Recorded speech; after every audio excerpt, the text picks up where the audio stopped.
হযরতে ইব্রাহিম আলাইহিস সালাম তিনি যখন মূর্তিগুলো ভেঙে চুরমার করে দিলেন তাকে, তখন ওই সময়কার মানুষ তাকে শাস্তি দিতে চাইল।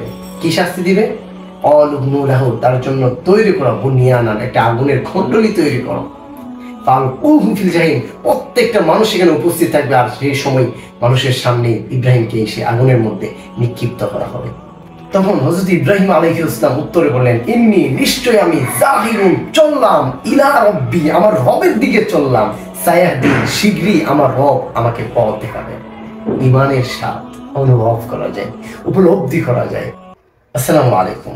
আজকের আলোচ্য টপিক হলো যে বৈশিষ্ট্যগুলো থাকলে পরেই ঈমানের স্বাদ অনুভব করা যায়।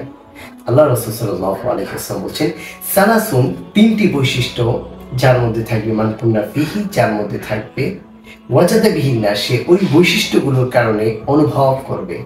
কিসের অনুভব করবে? হালাওয়াতাল ঈমান, ঈমানের স্বাদ অনুভব করবে। এই জন্যই আল্লাহ রাসূল সাল্লাল্লাহু আলাইহি ওয়াসাল্লাম এই তিনটি বৈশিষ্ট্যকে অনেক বেশি গুরুত্ব দিয়েছেন।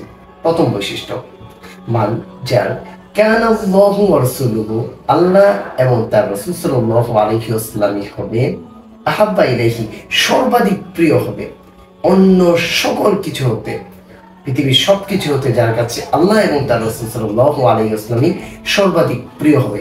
এটা হলো প্রথম বৈশিষ্ট্যের অধিকারী। কিসের? হালাওয়াতাল ঈমান, ঈমানের স্বাদ অনুভব করা।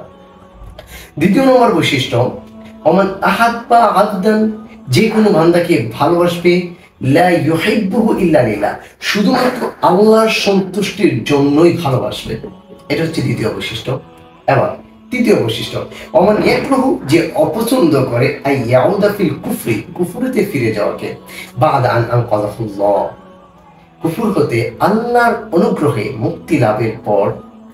ওমান ইয়াকরাহু, যেভাবে সে অপছন্দ করে, আই ইউলকা ফিন নার, জাহান্নামে বা আগুনে নিক্ষিপ্ত হওয়াটাকে যেভাবে অপছন্দ করে, ঠিক সেভাবেই সে অপছন্দ করে আবার কুফরিতে ফিরে যাওয়াটাকে। এই হালাওয়াতুল ঈমান, ঈমানের স্বাদ অনুভব করা, এই বিষয়টাকে দুটি মতামত দিয়েছেন। কিছু আলেমরা বলেছেন এটা হচ্ছে আমরে মানাবিয়া, মর্মগত ব্যাপার, যা আমরা নামাজ, রোজা, সিয়াম এগুলো ঠিকঠাক মতো করলেই এটা আদায় হয়ে গেল, বা এটা দ্বারাই বোঝানো হচ্ছে হালাওয়াতুল ঈমান, ঈমানের স্বাদ। কিন্তু আমার কাছে যেই মতামতটা সবচেয়ে বেশি ভালো লেগেছে সেটা হচ্ছে সুফিগণের মতামতটা। সুফিগণ বলেছেন না, এটা আমরে মানাবিয়া না, এটা আমরে মাহসুসিয়া, এটা অনুভব করা যায়, এটা উপলব্ধি করা যায়।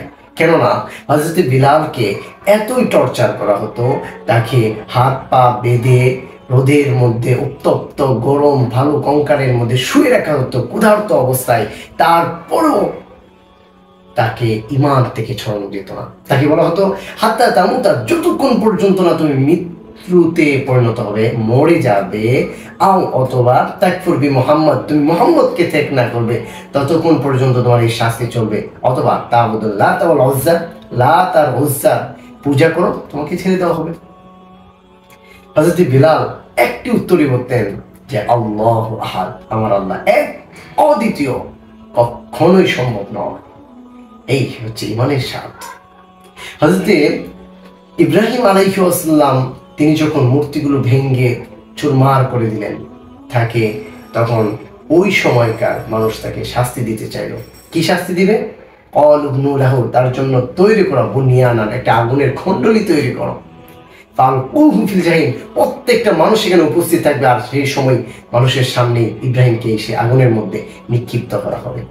তখন হযরত ইব্রাহিম আলাইহিস সালাম উত্তরে বললেন, ইন্নী, নিশ্চয় আমি, জাহিরুন, চললাম, ইলা রব্বি, আমার রবের দিকে চললাম, সায়াহদিন, শীঘ্রই আমার রব আমাকে পথ দেখাবে। ঈমানের স্বাদ অনুভব করা যায়, উপলব্ধি করা যায়। সুতরাং আমাদের মধ্যে যদি এই তিনটি বৈশিষ্ট্য থাকে, ইনশাআল্লাহ আমরাও ঈমানের স্বাদ উপলব্ধি করতে পারবো।